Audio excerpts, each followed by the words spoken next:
Hi everyone. I just created a short video here to show you how to create a tempo track based on freely recorded MIDI tracks. To do that, we just double click here on the container, and so we get a closer look at the track here.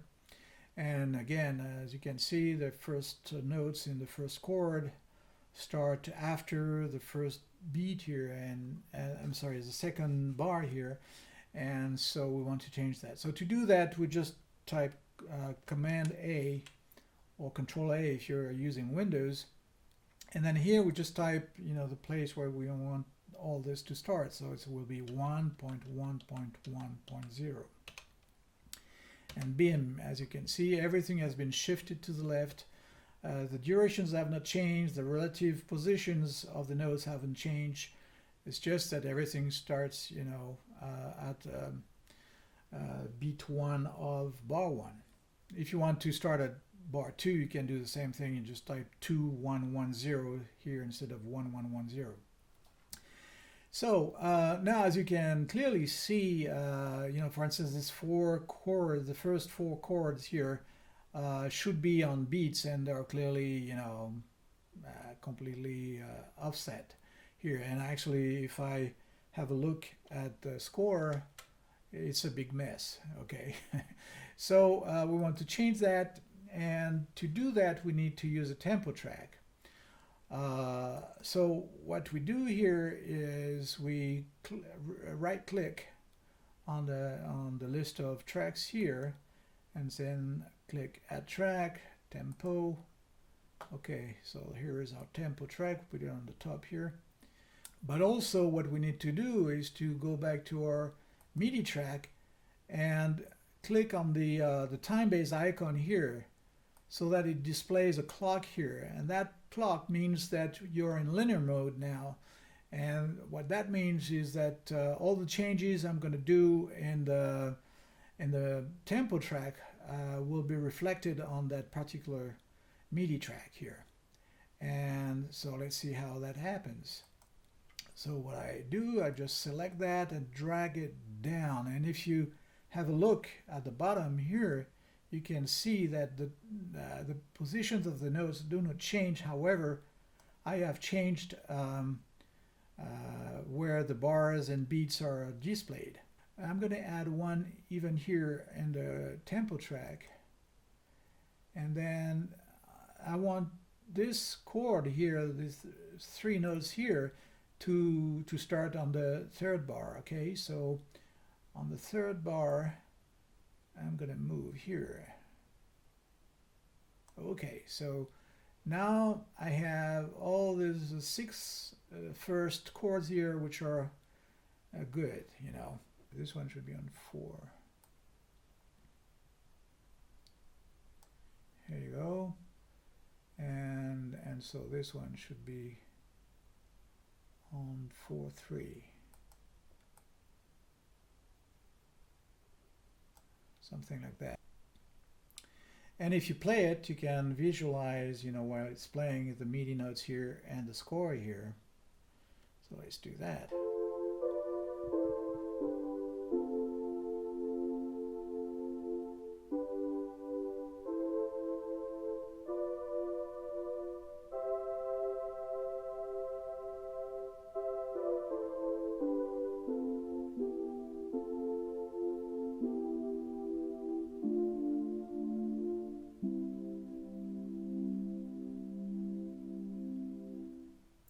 And that's it.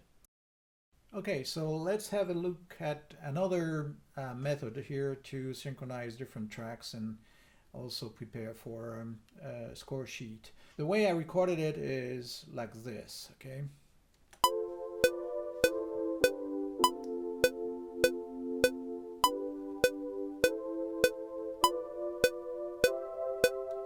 Etc. So as you could hear, it's pretty much on position, but I want to make it exactly the right way. So in order to do that, it's easy. I just do Command A or Control A on Windows, and then type Q. Now I select 8th note, so that those notes will not be set to the closest quarter note, but to the closest eighth note. Well, all of them actually will be set to the closest eighth note. So once I have selected all of them, just type Q. In Cubase 10, you can click here, but on previous versions of Cubase, you had to click here to do something exactly similar to typing the key Q on your keyboard. So I'm going to use Q so that it's not confusing the key. So if you have a look at this, or even at that here, as you can see, those are a little bit late. Okay, and if I type Q, BIM, they are all on the right position. So I keep it in musical mode, which is a little note like this, instead of, you remember the clock before, so now it should be the note here. And from there I create my my tempo track, as I did before. Put it on the top because I like it that way, but you don't have to. Okay, so the initial tempo is 80. Actually, for the demo, maybe I'll do it faster so that you know, we don't have to wait too much to hear the effect.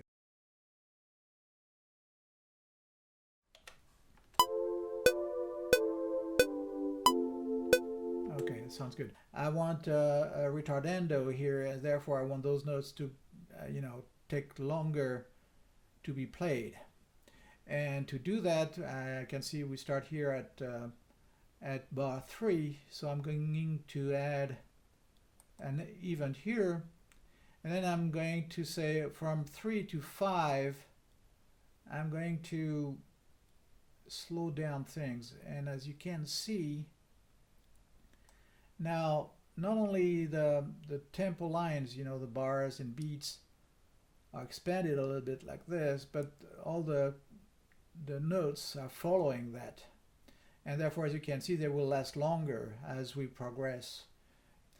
And then after the ramp, I want to go back, for instance, to the initial tempo, which was 90. So I will add another time event here at 90. Okay. Okay, so that's 95. I can actually correct it here if I want to. There you go. And now if I listen to it, I will hear the tempo slow down for these notes and then come back up here.